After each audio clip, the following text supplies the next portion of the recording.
I'm going to show you the best products for your ball python from PetSmart. To start, let's start with the starter kit. The Zoomid Reptile Habitat Snake Kit is a 20-gallon tank with the dimensions of 30 by 12 by 12 inches. It comes with a Reptitherm UTH heater, a mini dome fixture and a 100-watt daytime blue heat bulb, an 8-quart bag of aspen bedding, a plastic plant, a water dish and a book. If you're going to use the under-tank heater, then I strongly recommend that you go to PetSmart and you buy yourself the Zoomid ReptiTemp thermostat so that you can control the temperature that your under-tank heater gets to safely. The same could be said about the daytime heat bulb. I always recommend that people thermostatically control their heat appliances. Now, blue is a really weird, strange choice.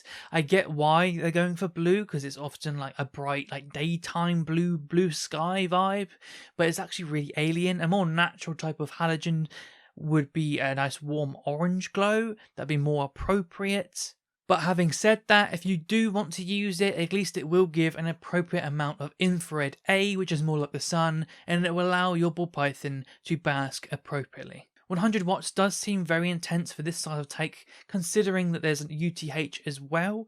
I might take that down to a 50 watt if I can, but you'll find that out whilst playing with temperatures. Now let's talk temperatures. You want the ambient air temperatures in your ball python's tank to be anywhere from sort of 73 to 81. And then the surface temperature of the basking spot near the UTH or under the halogen to be anywhere from sort of around 88 Fahrenheit, around that sort of ballpark, give and take below and above, is around the sort of sweet spot for a basking spot. Now, the analog thermometer will give you a good idea of what the air temperatures in the area are if you place it on the wall in the shaded end so that light isn't upon it and raising it above the air temperature and giving you a false reading. So if you've got it in the shaded end, that'll give you a good idea of what the air temperatures will be.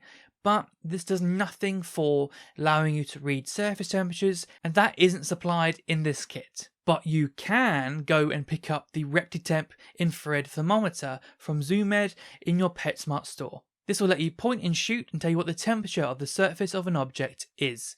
That way you can use your analog stick-on thermometer to talk about air temperatures, and you can use that to look at the surface temperatures. That allows you to control and measure your air temperatures and your basking surface temperatures. Now, the absence of UVB in this kit isn't great. Ball pythons love to bask. They bask really readily, and they have the cones in their eyes to see into the ultraviolet wavelengths. So it really helps to give them UV for them to see their full visual range. So I would always recommend giving them UV, so the absence in this kit kind of lets it down. What I would do is go and buy the Reptison T8 10.0 and add that to the fixture and place that on the same side as your heat bulb so that you have a little sunny patch of sunshine and then a shaded end.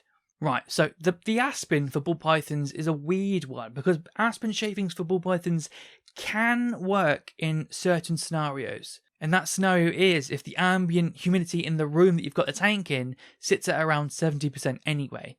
If, like most people, it's not, then this might not be a good substrate for a ball python. Ball pythons need quite high humidity and they rely upon that, so if you've got shavings that can't allow you to achieve that, then you need to swap out the substrate. I would recommend swapping to something like cypress mulch, Zoomid forest floor, or any sort of like bark substrate that's going to be able to hold water and then release it. Where ball pythons are from, it's very, very humid. I mapped out the humidity over years from their native range, and it doesn't really drop below 50%.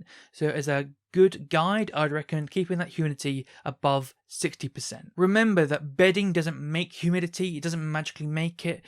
Humidity is how much moisture content is in the air. So when you have a substrate, that substrate gets and holds water, and then when it heats, it causes that water to evaporate and adding it to the air.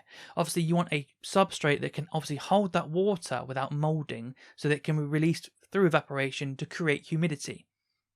Aspen shavings tend to mildew and go mouldy if you get them wet. But that water needs to be added. You can't just think that it's a humid substrate, therefore it's going to create it if it's bone dry. It needs to be moist. Spraying the enclosure can be a great way of doing that. Also, the deeper the substrate, the more humidity can be locked in at the lower layers, even if the surface layer dries out, allowing them to slow release humidity for far longer.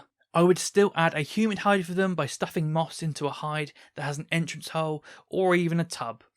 The burrows in the wild can be plus 90% in the wild, so giving them that humid burrow in captivity in their tank is a must in my opinion. The decor in this kit is fine, but there's just not enough of it to really do anything achievable to make a snake feel secure. Snakes want a lot of visual barriers, a lot of clutter, like log piles and things they can get in, squeeze in, and it feels tight around them to make them feel safe and secure. And the paucity of decorations in this kit will compound that. So you're going to need to spend more money getting more decorations to pile it into this enclosure to really make a ball python feel okay. I'd say this kit is probably like a 4 out of 10 for ball pythons just because of the sheer amount of modification that you need to do to this kit to make it at least decent care for a ball python. Now, ball pythons can get upwards of 6 foot. 6 foot individuals are very, very rare, but most of them can sit around sort of like 4 feet or 48 inches. My girl is like 5.5 foot, pushing 6 foot, and she's in a 7 foot enclosure. But these adult animals getting around 4 foot makes this starter kit